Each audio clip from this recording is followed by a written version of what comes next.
Hey everybody, stay tuned. Today we're talking amplifiers. Let me show you why I don't think you necessarily need a boutique hand-wired this or that to get a good tone, to get a good sound.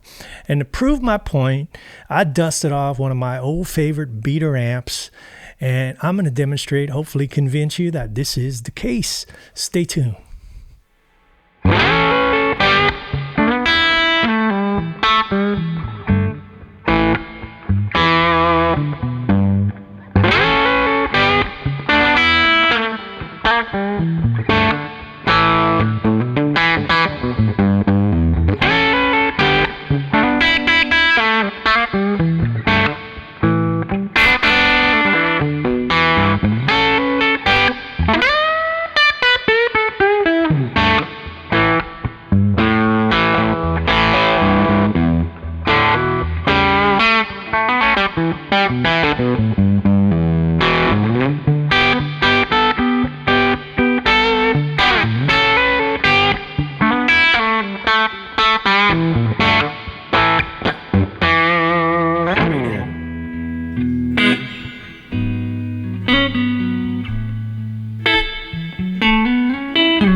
All right, Shane Terrio back at you. Thank you for tuning in. If you're new, welcome to my channel.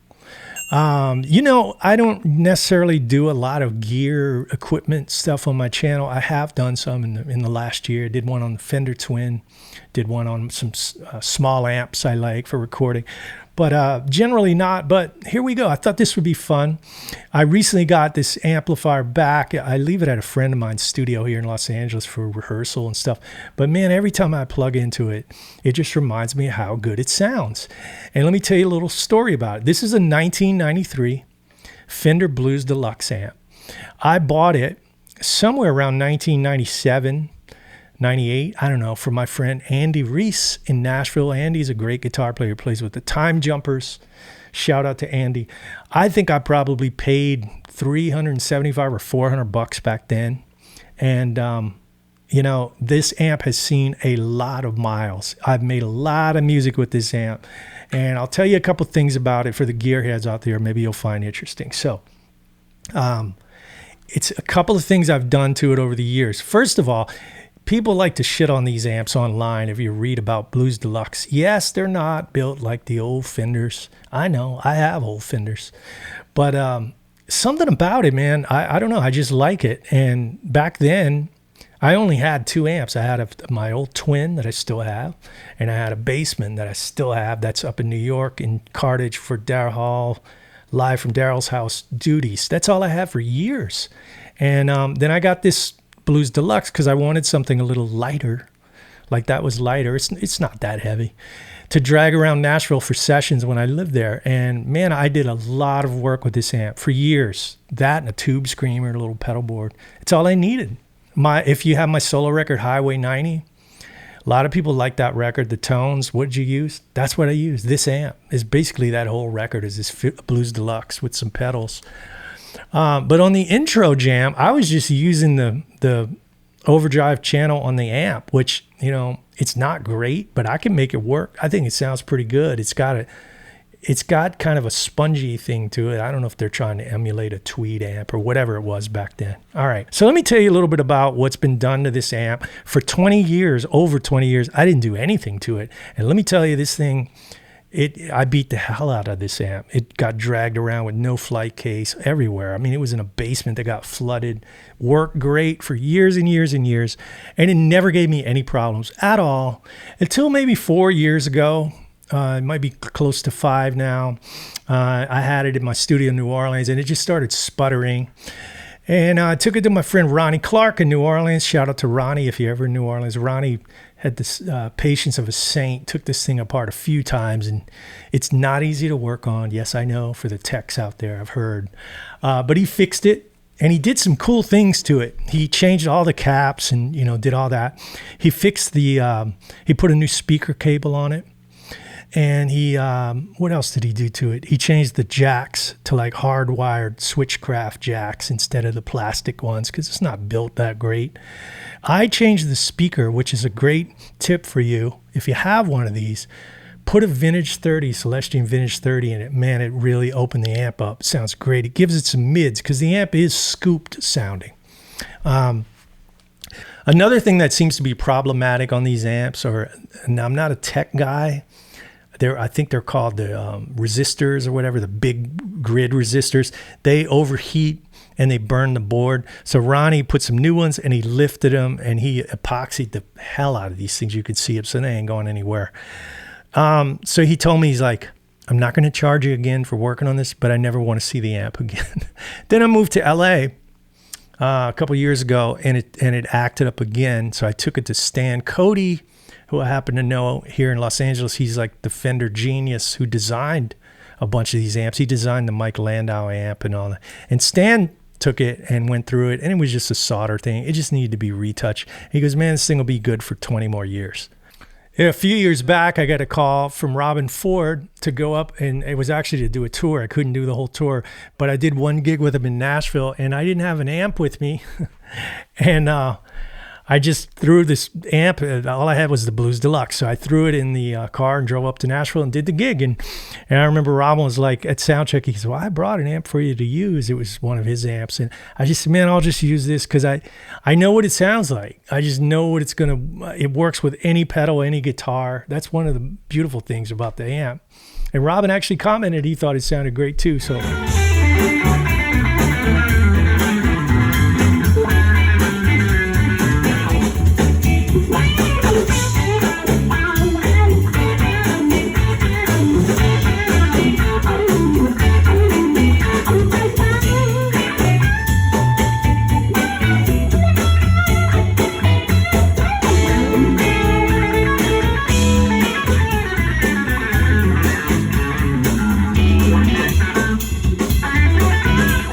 So let's look at some tones. I use the overdrive channel in the intro, that little jam.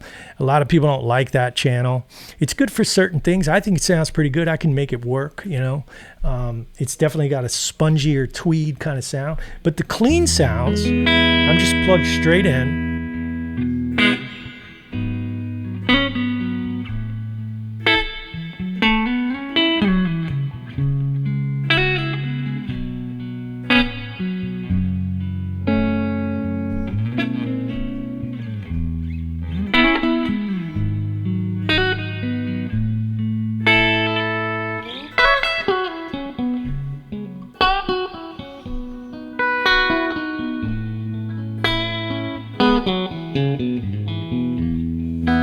It's really nice.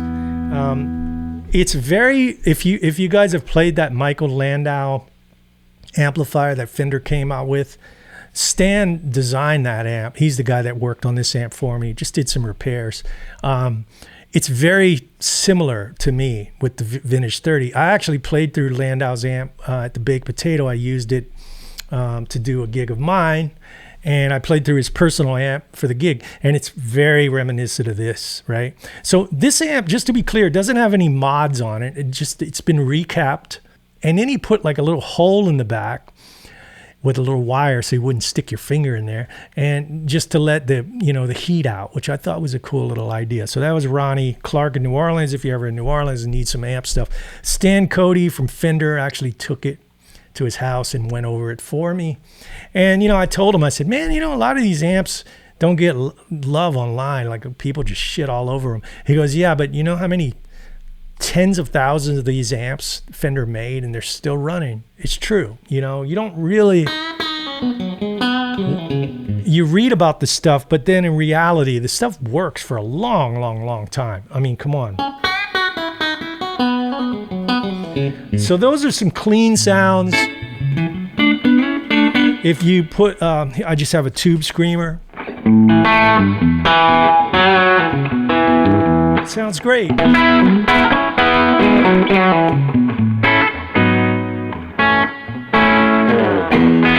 it loves pedals, man.